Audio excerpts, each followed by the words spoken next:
Haleluya, puji nama Tuhan.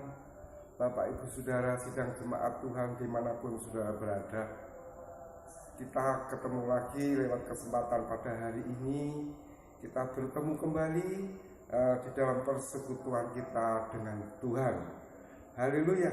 Lewat kesempatan kita pada saat ini, kita akan berbicara mengenai yaitu Yesus adalah sungai kehidupan. Yesus adalah sungai kehidupan. Di dalam kitab Nabi Yesaya pasal 32 ayat yang kedua mengatakan, dan mereka masing-masing akan seperti tempat perteduhan terhadap angin dan tempat perlindungan terhadap angin ribut, seperti aliran-aliran air di tempat kering, seperti naungan batu yang besar di tanah yang tandus. Bapak Ibu Saudara, salah satu kalimat menarik dalam ayat ini ialah aliran-aliran air di tempat kering. Siapakah yang dimaksud dengan aliran air di tempat yang kering? Yang dimaksud dengan aliran air di tempat yang kering yaitu Tuhan Yesus sendiri, yang dialah Yesus Kristus yang mengungkapkan dirinya sebagai aliran air kehidupan.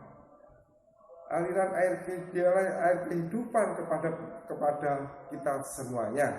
Kita tahu kalau kita membaca di dalam kitab Yohanes 4 ayat yang ke-13 sampai dengan ayat yang ke-14 menceritakan di mana Yesus bertemu dengan seorang perempuan Samaria di sumur Yakub.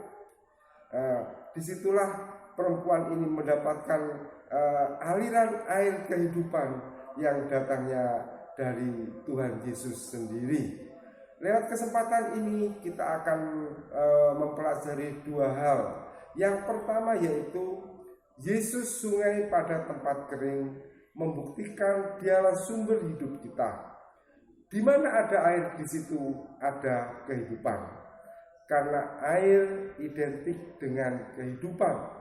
Berbagai macam cara Yesus mengungkapkan dirinya sebagai sumber air kehidupan, yang mana sebagaimana kita ketahui di dalam cerita tentang pertemuannya dengan perempuan Samaria, kita tahu bagaimana kehidupan perempuan Samaria.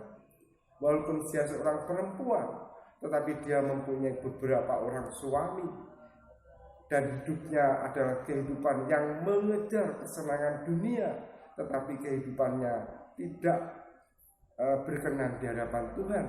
Karena hidup seperti itu adalah hidup di dalam dosa. Tetapi ketika dia bertemu dengan Tuhan Yesus dan mendapatkan air kehidupan itu sendiri di dalam hidupnya, yang mana air kehidupan itu memuaskan dahaga dan haus di dalam jiwanya. Begitu juga dengan firman Tuhan yang lain mengatakan, Tuhan Yesus mengatakan, akulah roti kehidupan. Aku datang supaya mereka memperoleh hidup. Akulah kebangkitan dan hidup. Siapa percaya kepadaku, ia akan hidup.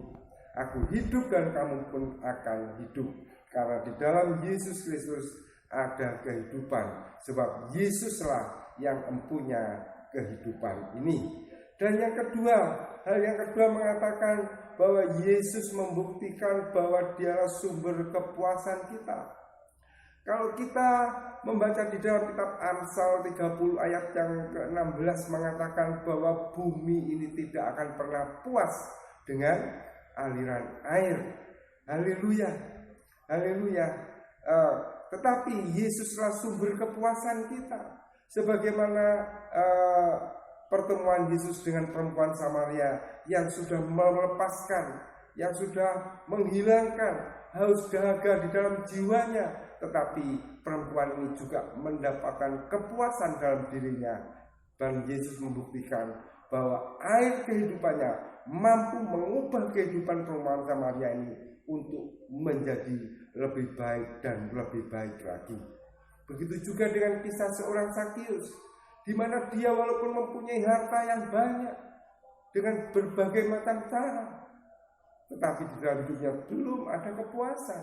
Tetapi ketika air kehidupan yang dia terima dari Tuhan Yesus lewat pertemuannya, kehidupan Zakius juga diubahkan.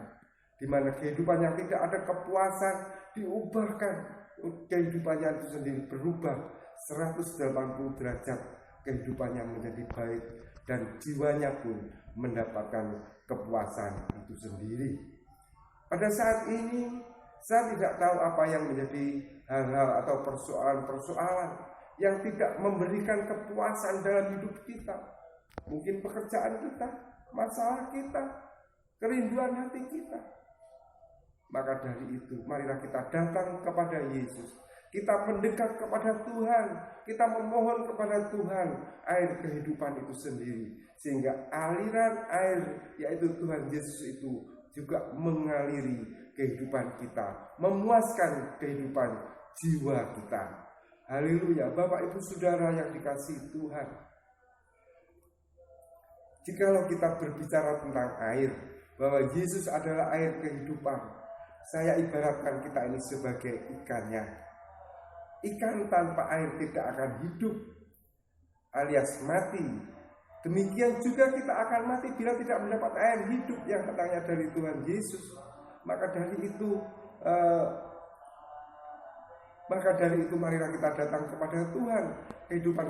Karena kehidupan kita yang bersama-sama dengan Tuhan, yang senantiasa mendapatkan aliran-aliran air yang datangnya dari Tuhan, kehidupan kita selalu memuaskan dahaga jiwa kita. Datanglah kepada Yesus Kristus, sang sumber air kehidupan, dan engkau akan mendapatkan air hidup yang membuat engkau tidak akan haus lagi selama-lamanya. Amin. Mari kita doa bersama-sama. Bapa di dalam kerajaan surga, di dalam nama Yesus kami datang kepadamu ya Tuhan. Hamba-Mu serahkan seluruh umat-Mu dimanapun mereka berada. Apapun yang menjadi persoalan hidup mereka, apapun yang menjadi tekanan-tekanan di dalam kehidupan mereka, persoalan mereka, masalah mereka, yang membuat kehidupannya menjadi kering, jiwanya menjadi kering, yang tidak akan mendapatkan kepuasan. Tetapi pada saat ini hamba-Mu mohon kepada Engkau Tuhan, di dalam nama Yesus, aliran-aliran air-Mu mengaliri kehidupan kami, yang akan memuaskan haus dan dahaga jiwa kami, yang akan memberikan kepuasan dalam kehidupan kami. Terima kasih Tuhan, terima kasih. Begitu juga saat ini hamba-Mu tak lupa berdoa untuk bangsa dan negara ini ya Tuhan. Hamba-Mu serahkan bangsa ini ke dalam tangan-Mu. Apapun persoalan-persoalan yang bangsa dan negara ini hadapi, untuk mengangkat kehidupan haleluya rakyatnya dari segala macam ancaman, dari segala macam bencana, termasuk virus corona sekalipun. Hamba-Mu serahkan ke dalam tangan-Mu. Di dalam nama Yesus akan ada pemulihan, akan ada kesembuhan, ada haleluya, haleluya. Tangan-Mu senantiasa terarah buat kehidupan bangsa dan negara ini. Terima kasih Tuhan. Pujian syukur kami naikkan kepadamu. Di dalam nama Yesus hamba-Mu berdoa mengucap syukur. Haleluya. Amin.